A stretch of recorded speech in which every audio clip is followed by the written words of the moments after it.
प्रणाम भारत, जय परशुराम। मैं अंशु प्रतीक आपका राष्ट्र की आवाज़ में बहुत स्वागत करता हूँ। धर्म ही अटल है, दैट इज धर्म इज द कांस्टेंट। इस कोरोना पैंडेमिक में मैं बहुत सारी नई शब्दों से रूबरू हुआ हूँ और मैं ये जानता हूँ कि हमारा बहुसंख्यक समाज भी बहुत सी नई शब्दों से रूबरू हुआ होगा। फॉर एग्जाम्पल के तौर पे ले लेते हैं क्वारंटीन, जैसे इसका मतलब होता है अलग रहना। आइसोलेशन, इसका मतलब आप ले सकते हैं सेल्फ सेटलिंग फ्रॉम अदर्स। और इस वोकैबुलरी की ट्रेंडिंग टॉप में एक ही नाम है, तबलीग जोड़ जमात बराबर तबलीगी जमात। तो आज का स्पॉटलाइट तबलीगी जमात पे।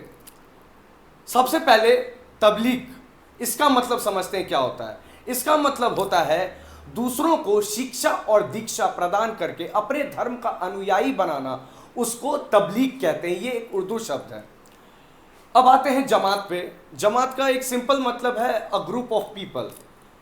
अब इसको जोड़ के समझते हैं व्हाट इज तबलीगी जमात। विषय पर आने से पहले मैं द होली कुरान के एक आयत को एड्रेस करना चाहूँगा।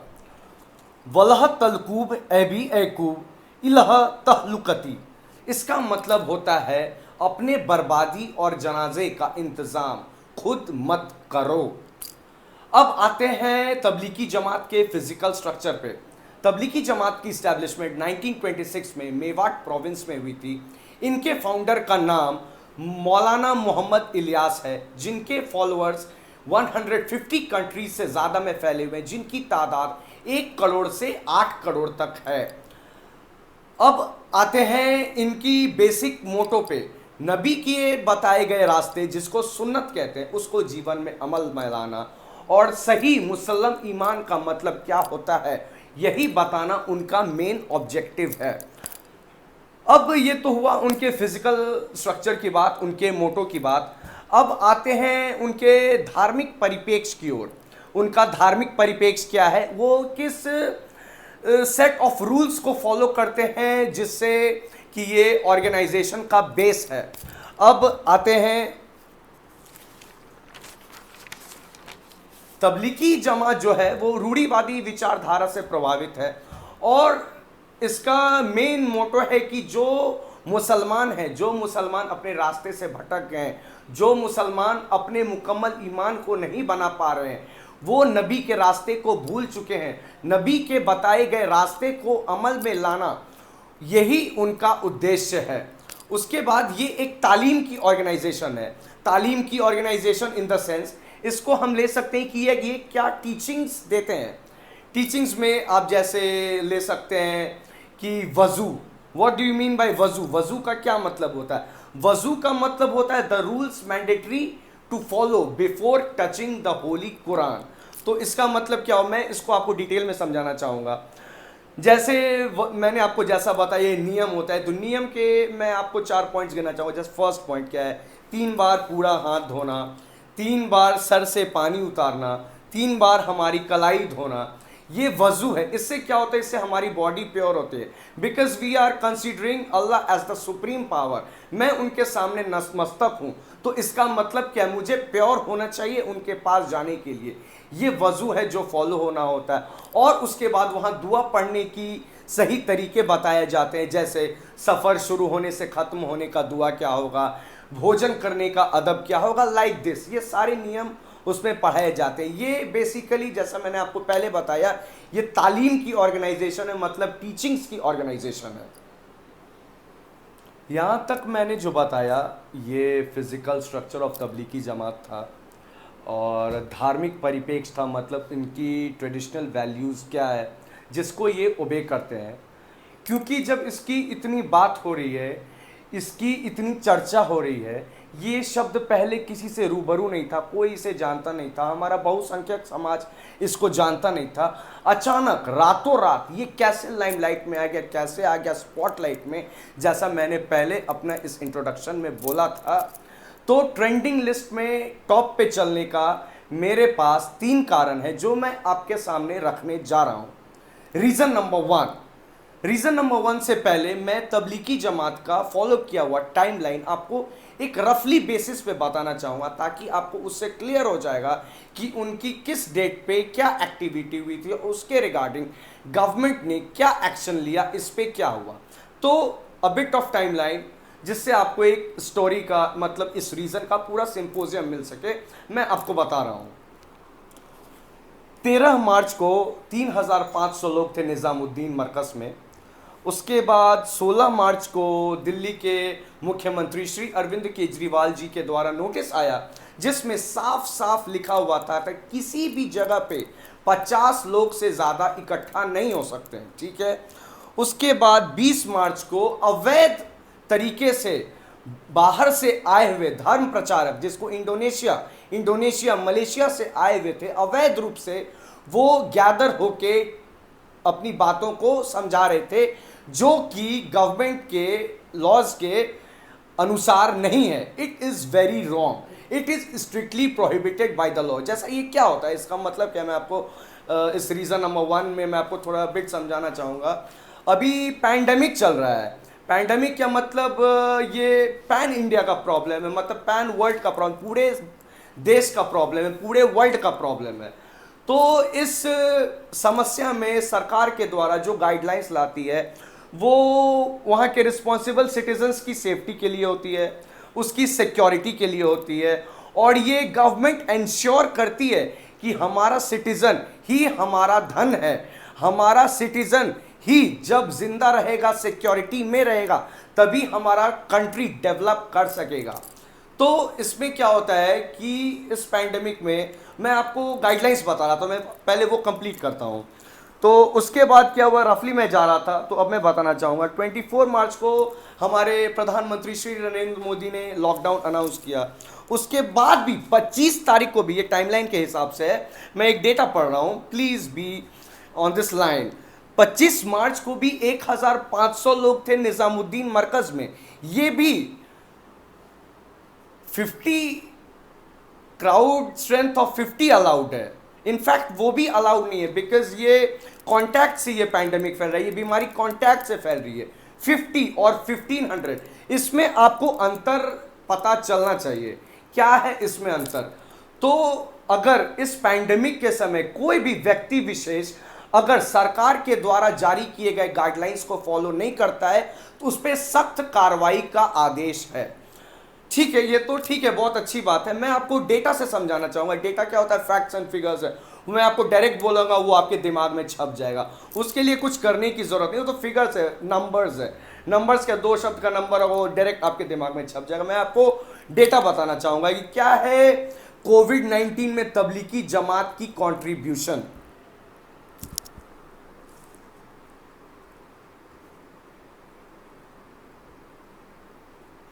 प्लीज वीडियो में बने रहें, बहुत ज़रूरी संदेश है राष्ट्र की आवाज़ के लिए, राष्ट्र को बचाने के लिए। डेटा है ये इंडिया लेवल पे डेटा कलेक्ट किया गया है, क्योंकि मैं भारत का वासी हूँ, भारत की चिंता मेरे लिए सर्वप्रथम है, तो मैं भारत की ही बात करूँगा। मैं भारत का नागरिक हूँ, जिम्मेदार नागरिक हूँ। तो कोविड-19 की cases according to the data by Tablighi Jamaat involvement, Arunachal Pradesh में इसकी 100% है, अंडमान एंड निकोबार आइलैंड में इसकी 91% है, तमिलनाडु में इसकी प्रतिशत 89.6% है, असम में इसकी प्रतिशत 84.9 है, तेलंगाना में इसकी प्रतिशत 78.8 है, दिल्ली में इसकी प्रतिशत 68.4 है, हिमाचल प्रदेश में इसकी प्रतिशत 63.6 है, दैट इज 63.6, उत्तर प्रदेश में इसकी प्रतिशत 58.2% है, और हरियाणा में एट लास्ट 53.2%। इसका मतलब क्या है, ये percentage out of 100। For example ले सकते हैं, 91% वाला ले लेते हैं, ये ज़्यादा इजी रहेगा, इसमें कम मार्जिन है, प्रॉफिट का काम होगा। 100 में से 91 आदमी इन्वॉल्व हैं इस डिजीज को वाइडली स्प्रेड करने में। तो सोचिए ये डिजीज क्या है। अच्छा, आपको क्या लग रहा है ऐसा फैलाने से, या किसी को क्या लग रहा है, मैं किसी व्यक्ति विशेष को नहीं बोलना चाहूंगा, ये डिजीज सिर्फ हमारे लोगों को मारता है या आपके लोगों को मारता है? हमारे नरेंद्र मोदी जी ने साफ साफ कहा है ये वायरस, ये डिजीज किसी की जाति, धर्म अथवा उसका कोई भी बैकग्राउंड नहीं देखता है। ये डिजीज देखता है तो सिर्फ होस्ट। और मैं आपको एक टेक्निकल टर्म बताना चाहूंगा, कोरोना वायरस वो जो है ये एसिम्प्टोमेटिक है, मतलब कि जो एक हेल्दी आदमी है he can also be the carrier for the disease, he can also be the carrier for the disease. मतलब वो अगर उसकी इम्यून सिस्टम स्ट्रांग है, he is not having the disease, उसको बीमारी नहीं है, लेकिन वो कैरियर हो सकता है, मतलब उस बीमारी को वो एक जगह से दूसरे जगह ले जाने में समर्थ है। तो इसका मतलब क्या है, जिसकी इम्यूनिटी कमजोर है या फिर जो व्हाट यू से जो एबल नहीं है, उसको ये बीमारी पकड़ सकती है। तो ये सभी के सेफ्टी के लिए लागू किया गया है।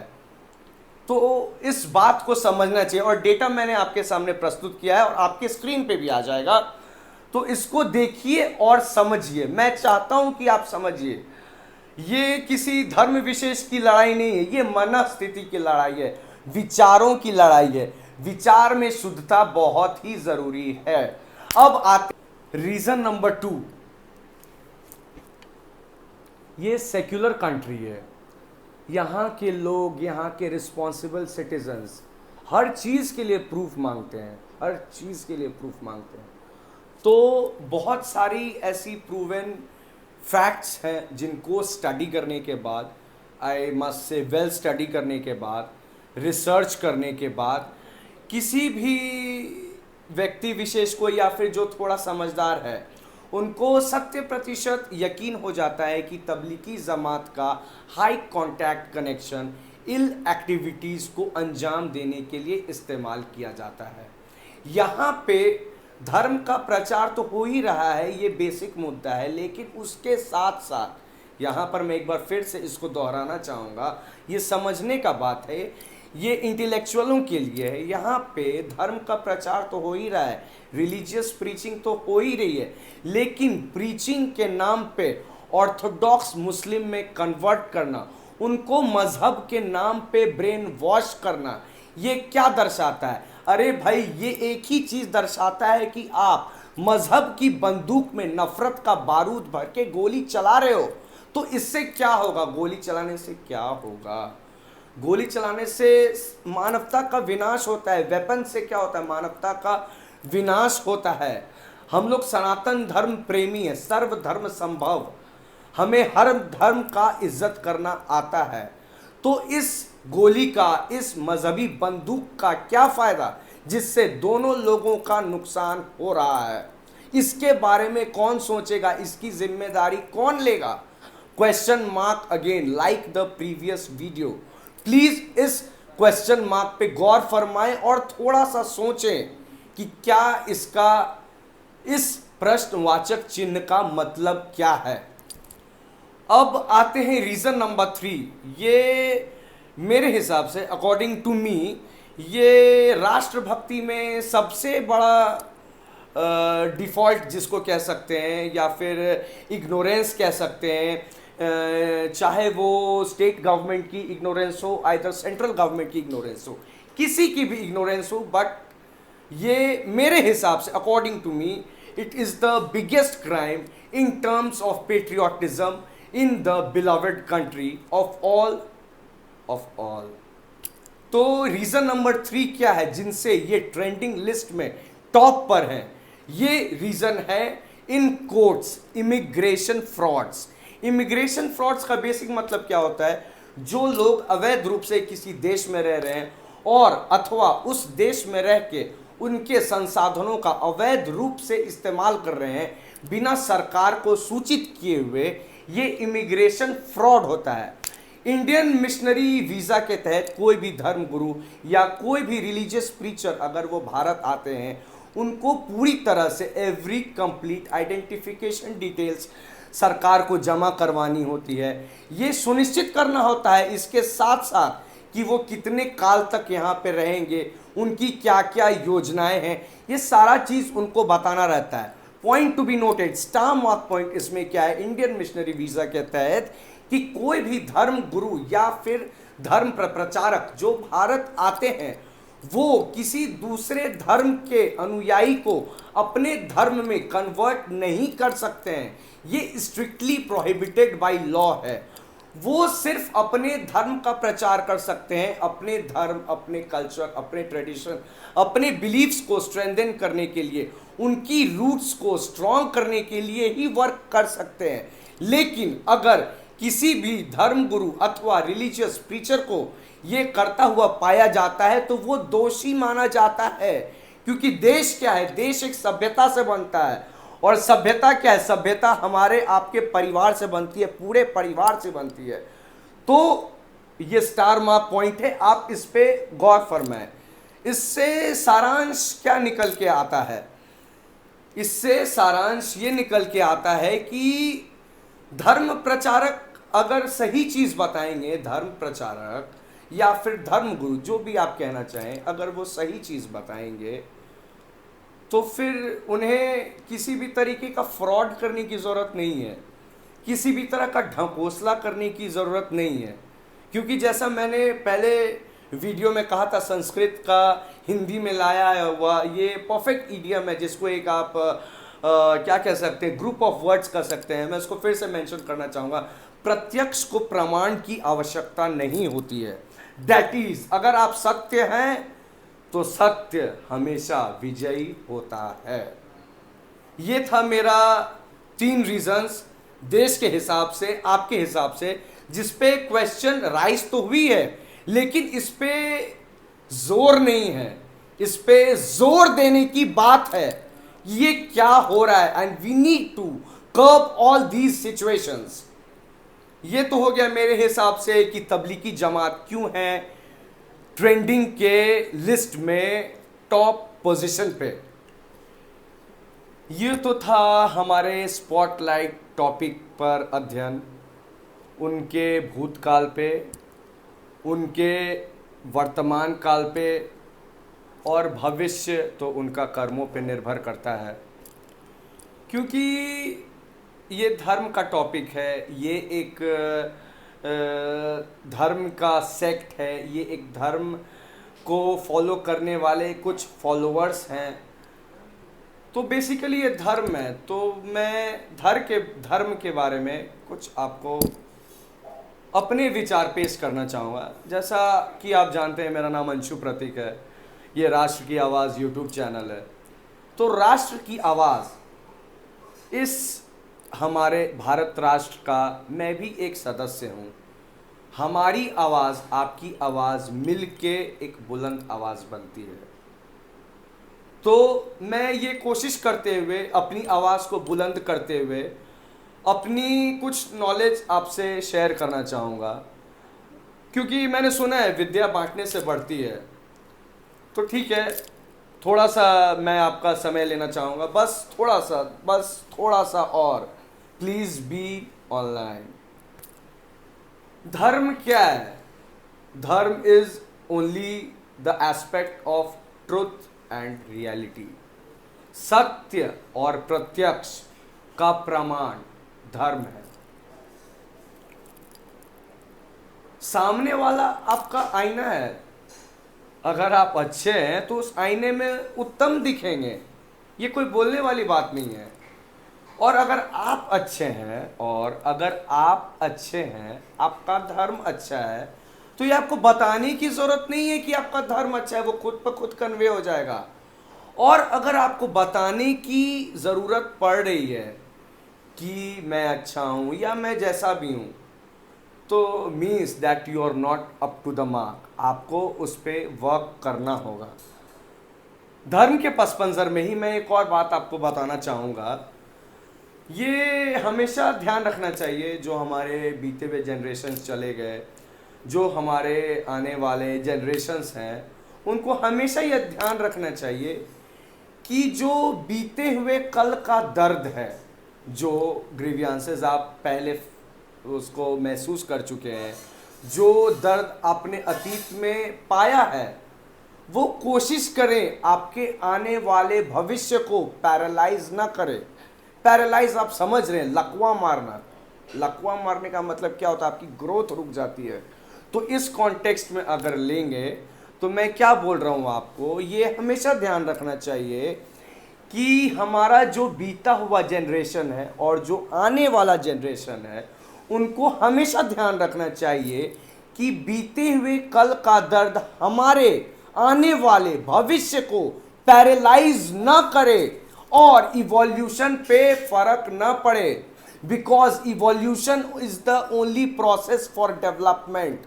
अगर आपकी डेवलपमेंट नहीं है, अगर आपकी नॉलेज सही नहीं है, तो आप अपने धर्म को, अपने कल्चर को, अपने ट्रेडिशन को, अपने लोगों को, अपने परिवार को, अपने देश को कैसे बचा पाएंगे? कैसे बचा पाएंगे? नेल्सन मंडेला ने कहा है, knowledge is the only weapon through which you can change the world. आजकल कुछ लोग ब्रेन वॉश करते हैं, तो मैं भी अपने श्रोताओं को, अपने दर्शकों को, उनके ब्रेन को अच्छे से साबुन से वॉश करना चाहता हूँ। कोरोना है, विथ सैनिटाइज्ड हैंड्स। मैं आपको बताना चाहूँगा धर्म और मजहब का बेसिक डिफरेंस क्या है। धर्म वर्च्यू ऑफ राइटियसनेस को करते हैं। मतलब क्या?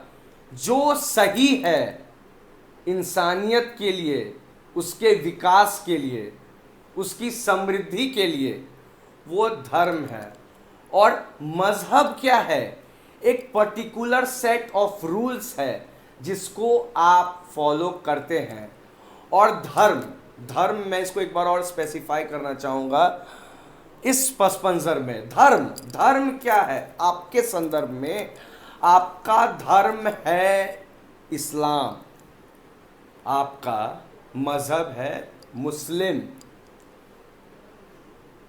अब आपको ये डिसाइड करना है, अब आपको ये सोचना है, अब आपको ये विचार करना है कि आपका धर्म इस्लाम बड़ा है या फिर आपका मजहब मुस्लिम, जो कुछ लोगों ने नियम तैयार किया है, वो बड़ा है। समझ रहे? मेरी गले फंस रही हैं, लेकिन विथ क्लियरिंग माई थ्रोट मैं फिर से बुलंद आवाज में बोलना चाहूंगा, धर्म और मजहब का बेसिक डिफरेंस वही है। मैं आपको एक परफेक्ट और सटीक डायरेक्ट भाषा में इसका बता रहा हूं। क्या आप नबी के बताए हुए रास्तों पे चलना चाहते हैं, या आप किसी इंसान के बताए हुए व्यर्थ रास्तों पे चल के इंसानियत को कुचल कर आगे बढ़ना चाहते हैं? क्या आप धर्म, नबी के रास्ते पे चल के अपने आप को मुकम्मल ईमान के द्वारा एक मुसलमान बनाते हैं, या फिर किसी व्यर्थ आइडियोलॉजी के चक्कर में आके अपने डेवलपमेंट, अपने इवोल्यूशन और अपने परिवार जैसे देश को खतरे में डाल रहे हैं? ये क्या है? It's just the fake ideology that you need to burn it. You need to burn it for your development, for the sake of your development of your species, for the sake of your development of your own. ये बहुत ज़रूरी है। और development के लिए धर्म ज़रूरी है, मजहब नहीं ज़रूरी है।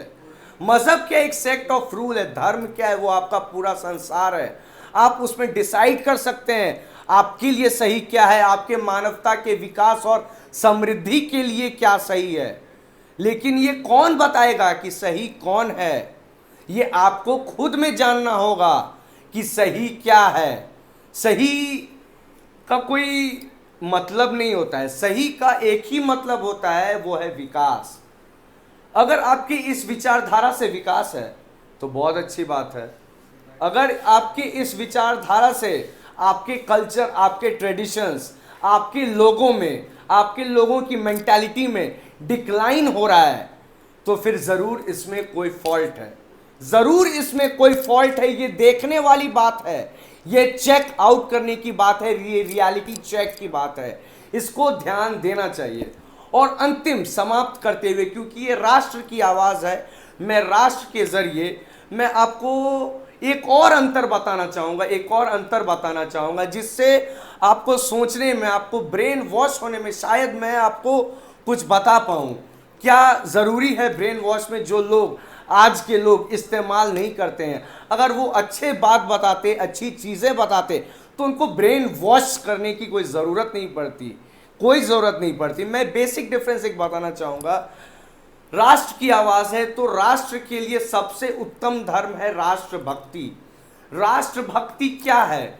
राष्ट्रभक्ति दो तरह के होते हैं। पहली राष्ट्रभक्ति होती है patriotism. Hope I sense that you are an intellectual person. आप इंग्लिश भाषा का सही अर्थ निकालेंगे और उसको सही समझेंगे। राष्ट्रभक्ति सिर्फ दो कैटेगरी में डिवाइड हुई है, पेट्रियोटिज्म एंड नेशनलिस्ट। पेट्रियोटिज्म, एक पेट्रियोटिक पर्सनैलिटी क्या होगा? पेट्रियोटिक पर्सनैलिटी वो होगा जो देश का हमेशा हित चाहेगा अपने रिस्पॉन्सिबल आइडियोलॉजी के द्वारा। और नेशनलिस्ट क्या है? What do you mean by nationalist? Nationalist भी वो है जो देश की तरक्की और देश का हित हमेशा चाहेगा किसी भी हाल में, क्योंकि उसके लिए राष्ट्र धर्म परम धर्म होता है। ये मैं आप पे छोड़ना चाहता हूं कि आप पेट्रियोटिक देशभक्त बनना चाहते हैं या फिर नेशनलिस्ट देशभक्त बनना चाहते हैं। दोनों में आप कुछ भी बनिए, उसमें अंत में देश का ही फैसला है। अगर आप चाहते हैं कि हमारा ऐसे ही शुद्ध विचार, क्लियर कट टिप्पणी, comment, whatever you can say, अगर आप चाहते हैं कि हमारा ये नॉलेज हर तरफ शेयर हो, प्लीज हमारी चैनल राष्ट्र की आवाज को लाइक करें, शेयर करें, सब्सक्राइब करें। ये जैसा मैंने पहले बताया, आज भी बताऊंगा और मैं हर एक वीडियो में बताऊंगा। ये हमारे लिए मोटिवेशन होगा, ये सही कंटेंट उठाने में और उसको जस्टिफाई करने में।